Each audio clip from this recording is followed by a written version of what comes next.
오늘 챕터 이제 3의 제목을 읽을까요? 바울의 편 되신 주님께서 바울을 훈련시키시고 복음의 비밀을 계시하십니다. 이 챕터 3는 이제 그거예요. 하나님께서 바울을 처음에 만나 주셨잖아요. 그리고 회개시키셨죠. 그 다음엔 이제 주님이 저에게 사명까지 주셨어요. 그 다음엔 주님을 훈련을 시키는 건데 이거 지난주에 한 거예요.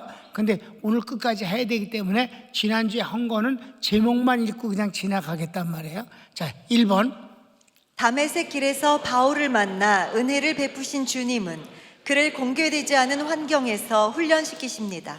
하나님이 참 바울을 훈련시키는 건 아주 비밀이에요. 아무도 없는 데서 그렇게 훈련을 시키시는 거예요.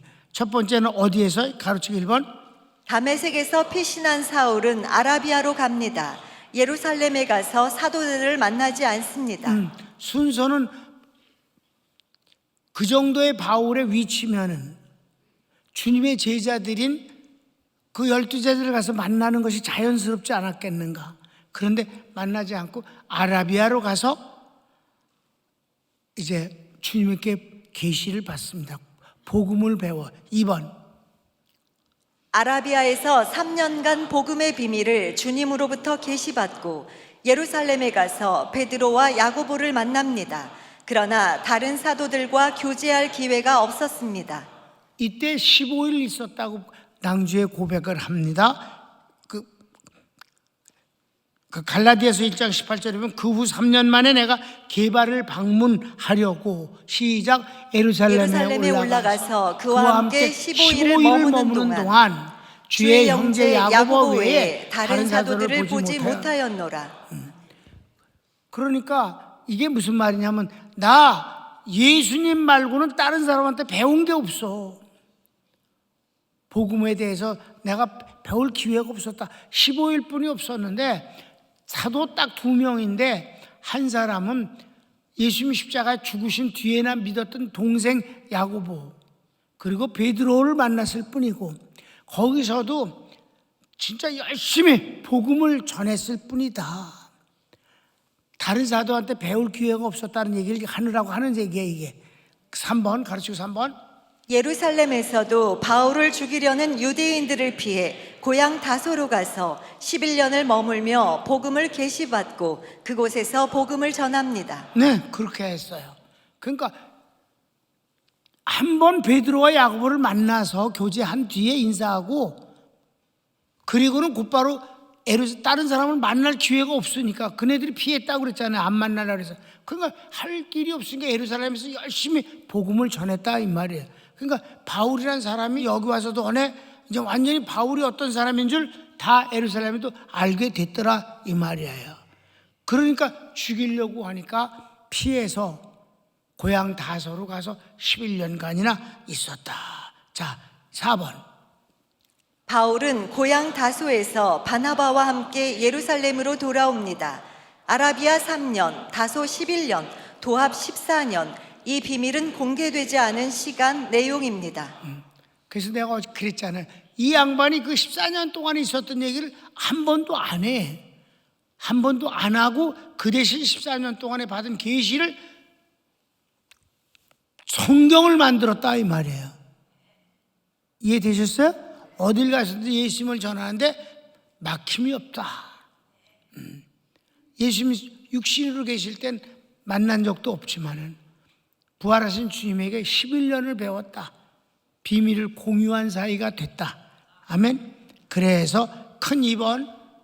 사울을 사도 바울로 만드신 분은 그의 편 되신 예수님 한 분입니다. 그걸 얘기하자는 거예요. 바울이 주님의 제자 사도가 된 것은 그건 다른 사람은 그에게 아무런 영향을 미친 게 없었다. 오직 주님뿐이시다. 아멘. 그 가르치기 1번 그걸 증명하는 거예요. 시작. 주님이 직접 부르시고 성령으로 충만케 하십니다. 그랬습니다. 가르치기 2번. 다른 사도들은 예수님께 3년을 배웠습니다만 바울은 14년을 부활하신 주님께서 비밀을 공유하십니다. 여기까지가 지난주 금요일 날 공부한 내용이에요. 이제 오늘 가르치기 3번. 다른 사도들은 유대인을 상대로 복음 전하는 대신 바울은 전 세계 이방인에게 복음을 전합니다. 이를 예루살렘 총회에서 사도들이 바울을 이방인의 사도로 결의합니다. 그래서 사도 바울의 위치가 확실하게 결정됐다 이 말입니다. 바나바와 함께 다소에서 예루살렘으로 돌아왔어요. 예루살렘으로 돌아와서 인사하고 그리고 안디옥 교회에 정식으로 가서 담임 목사가 된 거예요. 공동 목회를 하는 거예요. 둘이서. 그리고 거기서 안수를 받고 선교사로 파송이 되는 거예요. 선교사 안수를 받는 거예요. 그리고 그 전에는 예루살렘에서 지도자가 되는 것에 대한 목사의 입장은 이미 예루살렘 교회에서 허락을 받고 안디옥 교회를 가서 목회를 한 거지. 그냥 간 게 아니라. 그래서 예루살렘을 거쳐서 안디옥 교회 갔다가 거기서 안수받고 선교사로 파송을 받는 거다 이 말이에요. 그렇게 할 때 예루살렘 총회 또는 사도회에서 바울을 하나님이 이방인들을 위한 선교사로 세우셨음을 결의를 해서 이방인 사도로 도장을 찍어줬다 이 말입니다. 이해됐습니까? 그러니까 하나님의 일도 인간적인 모든 것의 질서는 꼭 지키는 것이 당연한 것입니다. 그래서 갈라디아서 2장 7절부터 한번 읽읍시다. 시작. 도리어 그들은 내가 무할례자에게 복음 전함을 맡은 것이 베드로가 할례자에게 맡음과 같은 것을 보았고 베드로에게 역사하사 그를 할례자의 사도로 삼으시니가 또한 내게 역사하사 나를 이방인의 사도로 삼으셨느니라. 또 기둥같이 여기는 야고보와 게바와 요한도 내게 주신 은혜를 알므로 나와 바나바에게 친교의 악수를 하였으니 우리는 이방인에게로 그들은 할례자에게로 가게 하려 함이라. 아멘. 처음에 예루살렘에 갔을 땐 야고보와 베드로만 만났는데 요번에 이렇게 인정받는 데 있어서는 요한이 껴있다 이 말이에요. 그래서 요한은 사도회와 예루살렘 교회에서 최고 지도자의 한 사람임을 알 수가 있는 것입니다. 이건 내가 지금 요한에 대해서 글을 쓰고 있잖아요. 요한이 말이 없지만 이렇게 사도 바울도 그가 최고의 지도자의 한 사람임을 빼놓지 않는다 이 말이에요. 거기서 이제 인정, 사도, 이방인의 사도로 결의를 해줬다. 거기에 보증이 누구냐?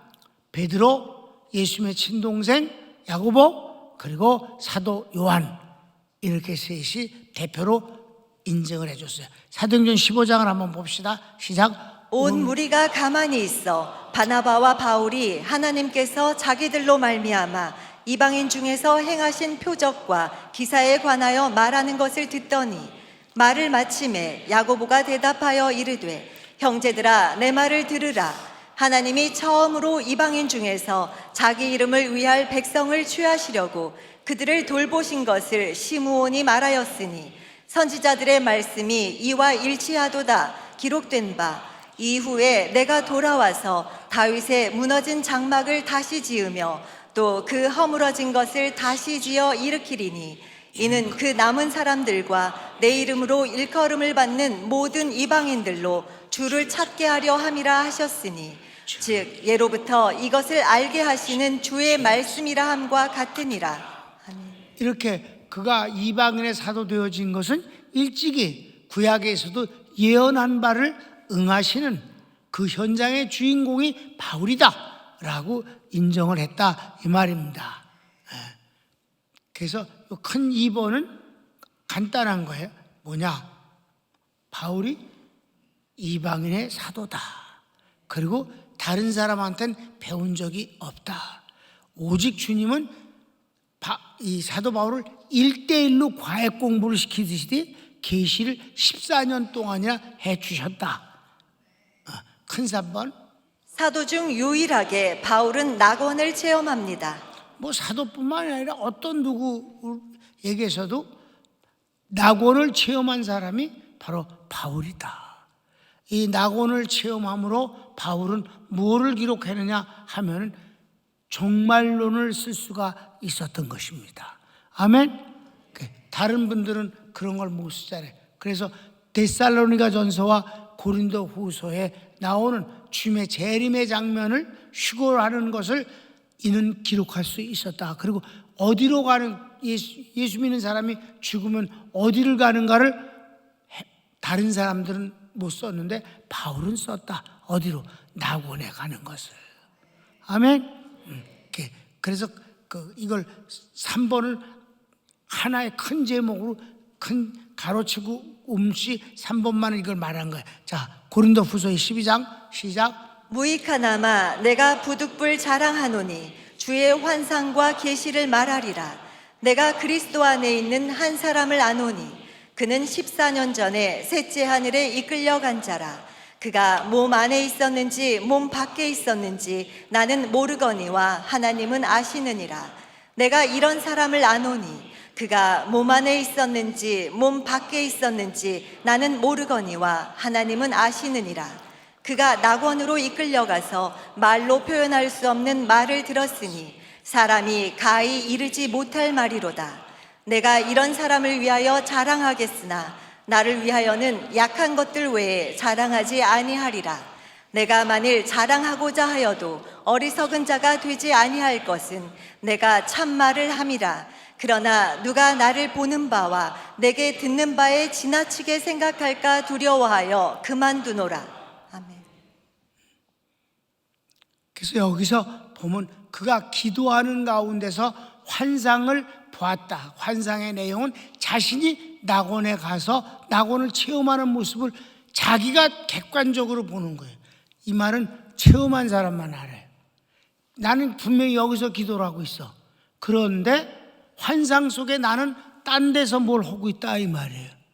그러니까 여기서 내가 몸 안에 있는 것이 난지 몸 밖에 있는 저게 난지 난 모르거니와 주님은 아시느니라. 아멘. 이건 꿈도 마찬가지잖아요. 여러분 쿨쿨 잠을 자고 있는데 꿈속에서 이 사람도 만나고 저 사람도 만나고 막 그래. 그럼 자고 있는 게 난지 꿈속에서 돌아다니는 게 난지 나는 모르거니와 주님은 아시느니라. 이제 이해되셨습니까? 혼이 빠져나갔다면 그런 쓸데없는 소리는 하는 거 아니고 그게 그런 거예요. 하나님은 그렇게 하시는 거니까.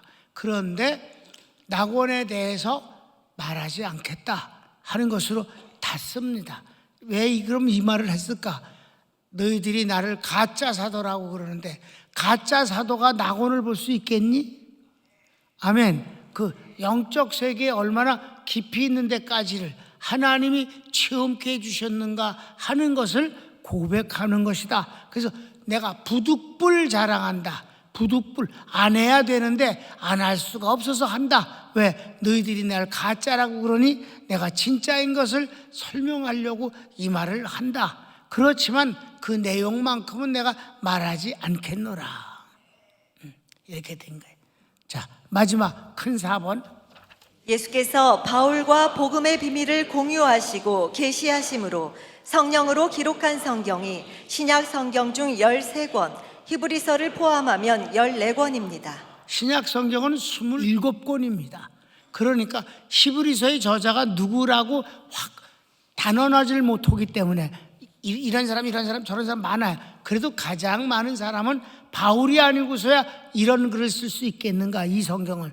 그래서 바울의 저작을 가장 많이 말하지만 또 뭐 이 문체라든가 단어를 쓴 것이 다른 바울 서신하고 너무 많이 다르다. 뭐 다를 수도 있는 거지 뭐. 그러기 때문에 바울의 저자를 인정하기 어렵다 하고, 그러니까 이제 내가 이렇게 히브리서를 포함하면 이라고 말했지만 개인적으로는 그럼 어떤 놈이 썼는데?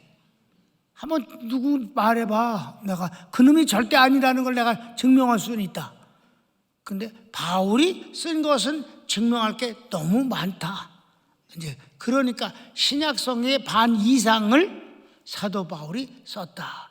그래서 기독교인이 아닌 그냥 종교학자들이 기독교는 예수님이 만든 게 아니라 바울이라는 자가 기독교를 만들었다라고 하는 엉뚱한 주장을 한 사람도 있었다 이 말이에요. 그만큼 바울은 정말 주님과 깊은 복음을 공유했다는 사실입니다. 그럼 어디 얼마나 많이 썼는가 그냥 읽고 마치도록 하겠어요. 왜냐하면 여기가 9까지 되어 있는데 왜 9까지뿐이 없어? 전서가 있고 후서가 있어서 그렇지. 전서도 한 권이고 후서도 한 권이니까. 알았습니까? 그럼 우리 다 같이 읽읍시다. 시작. 데살로니가 전후서 AD 52년, 갈라디아서 AD 55년, 고린도 전후서 AD 56년 또는 57년, 로마서 AD 57년 또는 58년, 골로새서, 빌레몬서, 에베소서 AD 61년 또는 62년, 빌립보서 AD 62년 또는 63년, 디모데전서 AD 64년 또는 65년, 디도서 AD 65년 또는 66년, 디모데후서 AD 67년, 히브리서 AD 65년부터 70년. 그렇게 해서 그는 이걸 다 쓰고 순교를 로마에서 당합니다. 그러니까 얼마나 많이 썼는가. 그런데 뭐 성경 공부를 해보면, 특별히 원서로 공부를 해보면 헬라어가 다른 성경하고 바울 서신하고는 너무 크게 차이가 날 만큼 고급스러운 문장입니다. 단어도 그렇습니다. 물론 사도행전은 사도 바울을 주인공으로 해서 바울의 행적을 다 기록하되 저자는 누가예요. 그러니까 누가복음을 썼고, 그건 바울이 없는 때 예수님에 대해서 쓴 게 누가복음이고, 바울이 나타난 뒤에는 바울을 주인공으로 해서 예수님 대신 바울을 중심으로 해서 쓴 것이 사도행전이다. 그 외에는 사도 바울이 친필로 내가 쓰노니 하면서 쓰고 하는 것이 이렇게 많은 성경을 기록한 것입니다. 사도 바울은 위대한 하나님의 사람임에 틀림이 없습니다. 거기다가 이 사도 바울은 주님과 한편된 사이의 주인공일 뿐만 아니라 주님과 비밀을 공유한 사이인 성경 전체 인물 가운데서 딱 4명을 뽑을 수 있는, 신약의 단 2명, 구약의 2명, 그런 가운데서 사도 바울은 항상 낀다. 아멘. 또 끼는 사람 누구예요? 사도 요한이다. 아브라함은 비밀을 공유한 사이엔 들어갔지만 한편된 사이엔 끼지 못한다. 다윗이 비밀을 공유한 사이임에도 불구하고 한편된 사이엔 탈락된다. 그러니까 탈락이 되는 사람들의 특징이 뭔지 아세요? 정치성이 있는 사람들입니다. 그래서 정치하는 놈은 나쁜 놈이다, 뭐 이런 결론에 도달하는 것이다. 그러니까 순수하지 않다는 것이다. 머리를 쓰고 자기 이익을 위해서 처신을 이랬다 저랬다 한다 이 말이에요. 기회주의자다. 그래서 주인과 한편된 사이에서 탈락된다는 것입니다. 자, 오늘 주님께서 사도 바울을 부르시고 그리고 비밀한 가운데서 14년이나 훈련시키시고 비밀을 공유해 주심으로 말미암아 그 결과가 성경 14권을 쓰고 낙원까지 본 그런 위대한 사도가 되지 않았는가. 그 사도를 가리켜서 가짜니 어쩌니 하는 건 어불성설이다. 이런 위대한 종을 통해서 말씀을 주신 하나님께 감사하면서도 인간적으로 사도 바울이 한없이 존경스러운 것도 사실이 아니냐. 그의 발자취를 보면서 우리도 그렇게 살면 얼마나 좋겠는가 하는 생각이 있는 것입니다.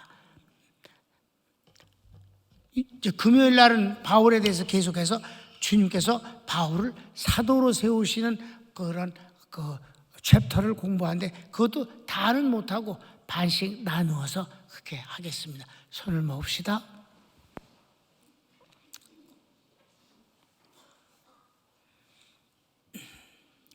사랑하는 여러분, 우리가 살아가면서 나보다 잘난 사람, 나보다 훌륭한 사람에 대해서 시기하면 아무것도 성장이 이루어지지 않습니다. 축하합니다. 부럽습니다. 나도 복을 받습니다. 이런 긍정적인 마음으로 살아갑시다. 하나님은 우리를 아주 힘든 가운데서도 점점 좋아지는 삶을 살도록 축복하시는 분임을 믿으시기 바랍니다. 오늘보다 내일이, 나보다는 내 자식이 더 그렇게 하나님 앞에서 더 좋아지고 열매를 맺는 삶이 하나님이 우리에게 허락하시는 축복이옵시다. 다 같이 주여 한번 부르기도 합니다. 주여.